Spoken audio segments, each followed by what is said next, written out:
नमस्कार मेरे प्यारे शेर और शेरनियों, आप सभी मेरे प्यारे शेर और शेरनियों को MS लोनिका टीचिंग इंस्टीट्यूट में स्वागत है।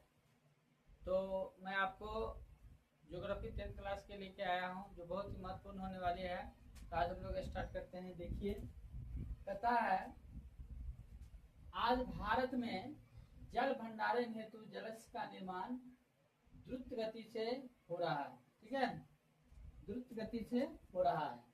कह रहा है जिसकी जल भंडारण की क्षमता लगभग 174 अरब घन मीटर हो गई है। कितना हो गई है? 174 अरब घन मीटर हो गई है। देखिए ये जो क्षमताएं हैं 174 अरब घन मीटर हो गई है आपका। देखिए मतलब जो देश स्वतंत्रता के समय मात्र 18 अरब घन मीटर, मात्र 18 अरब, जिसमें मेरा देश आजाद होता है 1947 ईस्वी की बात किया जा रहा था। उस समय मात्र 1947 के समय, आज़ादी के समय 1947 की बात किया जा रहा है, 1947 समय 18 अरब था। अब यही कितना हो गया? 174 अरब घन मीटर हो गई है। भारत की स्थलाकृति स्वरूप एवं अन्य बाधाओं की वजह से केवल 690 अरब घन मीटर जल का उपयोग कर पाता है, जो कुल भारत के जल का मात्र 32% है। देखिए, भारत कुल जल का मात्र 32% ही क्या क्या हो जाता है तो उपयोग कर पाता है, जल का उपयोग कर लिया जाता है, उपयोग कर पाता है मात्र 32%। तथा भारत में गंगा दोहने में उपयोग के योग्य जल भंडारण की क्षमता सर्वाधिक है। ब्रह्मपुत्र नदी का सर्वाधिक वार्षिक प्रभाव होते हुए उपयोग योग्य जल भंडारण की क्षमता अति न्यून है। किसका? ब्रह्मपुत्र नदी का। देखिए, ब्रह्मपुत्र नदी का क्या है? अति न्यून है। इसमें सबसे अधिक किसका बात किया गया था? गंगा नदी का। किसका? गंगा नदी को। वही ब्रह्मपुत्र नदी का कहता है वार्षिक प्रभाव होते हुए उपयोग योग्य जल क्या है? भंडारण की क्षमता से क्या अति न्यून है, मतलब बहुत ही कम है। अति न्यून मतलब बहुत ही कम है।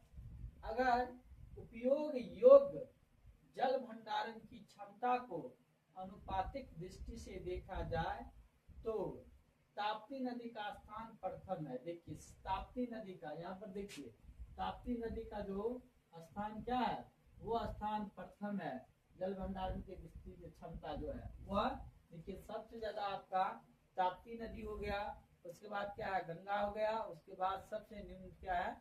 आपका ब्रह्मपुत्र है। ठीक है, पता है अगर उपयोग योग्य जल भंडारण की क्षमता को अनुपातिक दृष्टि से देखा जाए तो ताप्ती नदी का स्थान क्या है? प्रथम है। कहता है इसमें जल भंडारण करने की क्षमता कितना है? ये 97% है। देखिए बहुत बड़ी क्षमता है इसका, 97 यानी कि 97%। कितना है? 97%। कौन सी नदी? तो ये ताप्ती नदी। कौन सी नदी? ताप्ती नदी। ठीक है ना, ये जो ताप्ती नदी है इसमें जल भंडारण करने की जो क्षमता है वो कितना है? 97% है। तथा देश में भूमिगत जल का वितरण असमान है। इस पर चट्टानों की संरचना, धरातलीय दशा, जलापूर्ति के स्रोत जैसी तत्वों का प्रभाव पड़ता है। कहता है समतल मैदानी भाग में स्थित जलद चट्टानी भागों में भूमिगत जल की अपार राशि मौजूद है। तथा जहाँ भेद या प्रविश्य चट्टान पाए जाते हैं, भारत के उत्तरी मैदान में पंजाब से लेकर ब्रह्मपुत्र घाटी तक जो हिमालयी नदियां के कारण मिट्टी से निर्मित हुआ है। ठीक है ना, तथा भारत के उत्तरी मैदान, भारत के जो उत्तरी मैदान है उनमें जो पंजाब से लेकर ब्रह्मपुत्र तक बात किया जा रहा है, पंजाब से लेकर ब्रह्मपुत्र घाटी तक जो हिमालयी नदियों के कारण मिट्टी से निर्मित हुआ है। में सर्वाधिक भूमिगत जल पाए जाते हैं। यहाँ देश का 42% जल पाया जाता है। देश का कितना प्रतिशत जल पाया जाता है? 42% जल पाया जाता है। एक अनुमान के अनुसार भारत में लगभग 443.9 अरब घन मीटर भूमिगत जल का उपलब्ध है। देखिए, अगर भारत में अगर आपका भूमिगत जल की अगर बात किया जाए 443.9 अरब घन मीटर भूमिगत जल का उपलब्ध है, जिसका कहता है 19% जल अकेले उत्तर प्रदेश में पाया जाता है। देखिए कितना में 19% जल सिर्फ कहाँ में पाया जाता है? आपका उत्तर प्रदेश जैसे राज्यों में पाया जाता है, क्योंकि उत्तर प्रदेश राज्य भारत की सबसे बड़ी जनसंख्या वाला राज्यों में से एक है, ठीक है ना। तो उत्तर प्रदेश पाया जाता है। महाराष्ट्र आपका मध्य प्रदेश तथा तमिलनाडु जैसे बड़े राज्यों में भी भूमिगत जल का संसाधन की संभाव्यता अधिक है, ठीक है। कहाँ कहाँ पर? आपका महाराष्ट्र, मध्य प्रदेश तथा तमिलनाडु, ये तमिलनाडु जैसे बड़े राज्य में भी भूमिगत जल का संसाधन की संभाव्यता अधिक है तथा जल संसाधन का उपयोग भारत की आबादी का तीव्रतम गति से बढ़ी है तथा स्वतंत्रता के पश्चात यानी आजादी के बाद भारत की जनसंख्या का भाग तिगुनी हो गई है और आबादी वृद्धि के साथ इस सभी क्षेत्रों में मांग त्वरित गति से बढ़ी है, काफी बढ़ गई है। कहता 1951 में 0 प्रति व्यक्ति जल की उपलब्धता क्या था? 51 से 77 तक पहुंच गई थी।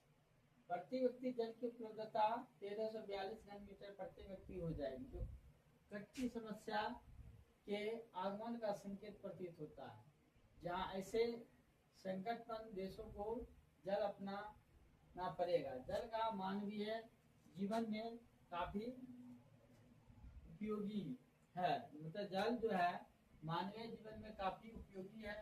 यहाँ तक कि जीवन सृजन में भी जल का महत्वपूर्ण है।